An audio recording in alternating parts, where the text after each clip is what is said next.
শীত আসলে যে শুধু পিঠাপুলির উৎসব লাগে সেটা নয়, শীত আসলে বিভিন্ন অনুষ্ঠানও শুরু হয়, যেমন বিয়ে, সুন্নাতে খাতনা। আমাদের মুসলমান ধর্মে যে অনুষ্ঠান থাকে শীত আসলেই কিন্তু সবাই এগুলো শুরু করে দেয়। শীত মানে শান্তি। আসসালামু আলাইকুম সবাইকে, সবাই কেমন আছেন? আশা করি সবাই অনেক ভালো আছে। আমিও আপনাদের দোয়ায় ভালো আছি। কালকে দেখিয়েছিলাম অন্য আরেকটা ভিডিও যে অন্য একটা বাড়িতে দাওয়াত খাচ্ছি, সেটা হচ্ছে আমার নানু বাড়ি ছিল। আমার মামার ছেলের সুন্নাতে খাতনা ছিল, তো সেখান থেকে আজকে সকাল সকাল চলে আসছি। এজন্য যে আরেকটা আমার শ্বশুর বাড়ির পাশেই দাওয়াত, এখানে যাওয়াই লাগবে, খুব ক্লোজ একদম। যাই হোক, সেখানেও তাড়াতাড়ি করে রেডি শেডি হয়ে চলে যায়, কিন্তু এখানে এত বেশি মানুষ দাওয়াত ছিল যেখানে আমাদের খাবার জন্য অনেকক্ষণ দাঁড়িয়ে থাকতে হয়। তো যাই হোক, তারপরে আমরা খাবার টেবিল পাই। আমরা দ্বিতীয় ব্যাচে বসে পড়ি। আর লাবিব বাবুর এখানে পেট ব্যথা করে বলে ওর মুখটা এত বেশি শুকিয়ে যায়। একেতে জার্নি করে এসেছে বলে ওর মনটাও খুব খারাপ ছিল, কারণ পুরো রাস্তায় বমি করতে করতে এসেছে। তারপরে পেট ব্যথা শুরু হয়, তো ও তো কোনো খাবার খাবেই না, আমাকে আগেই বলেছে। তারপরে ওকে আমি সাজিয়ে গুছিয়ে নিয়ে আসছি। তো আমাদের প্রথমে প্লেট দিয়ে দেয়, তারপরে পানির বোতলগুলো একে একে দিয়ে দিচ্ছি। লাবিব বাবু বলছে, আম্মু আমি শুধু পানি খাবো। আমি বলছি হ্যাঁ তুমি পানি খাও। আর আমার পাখিটাকে দেখে আমার খুব মায়াও লাগছিল যে ছোট মানুষ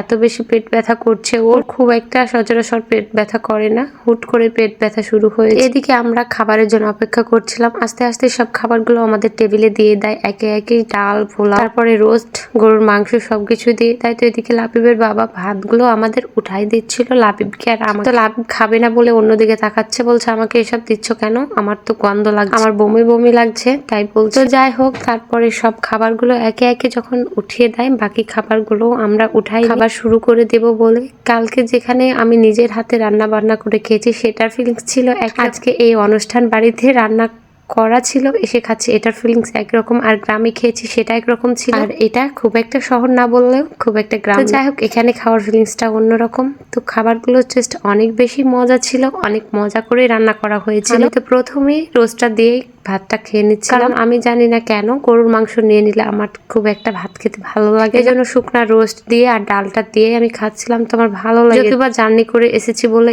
একটু অন্যরকম লাগছিল, তারপরেও শুকনো শুকনো ভাত দিয়ে ভালো লাগছিল। তারপরে লাবিবের বাবা আমাকে গরুর মাংস দেয়, তো সেটা দিয়েও আমি বেশ কিছুটা ভাত খেয়ে ফেলি। তারপরে তো আমরা বের হয়ে যাই। বের হয়ে দেখুন কত মানুষ দাওয়াত ছিল, সবাই দেখছি দাঁড়িয়ে আছে, কেউ খাবার খেয়ে কেউ খাবার খাওয়ার জন্য। আর এদিকে আমার ছোট্ট কুটুসটা দুইটা পানির বোতল নিয়েছে, ও এখন এই পানির বোতলটা ছাড়বেই না, ও বাসায় নিয়ে তার সাথে 7 আপও দিয়েছিল, যেগুলো আমি ওখানে খাইনি। লাবিবও পেট ব্যথার জন্য খাইনি। এদিকে ছোট বাচ্চারা পান খাচ্ছিল, তো আমি লাবিবকে বললাম তুই একটু পান খাবা, তো বলছে না আমি খাবো না। তো আমি একটু শুধু মিষ্টি জর্দা খাই, তারপরে আমরা বাসায় চলে আসি। শুধু শীত মাসে আমরা দাওয়াত খেতেই থাকবো, সামনে আরো দাওয়াত দেখতে পাবেন ইনশাআল্লাহ। তো দেখতে হলে অবশ্যই আমার পেজটা ফলো করে দিতে হবে। ততক্ষণ ভালো থাকবেন, সুস্থ থাকবেন, আল্লাহ হাফিজ।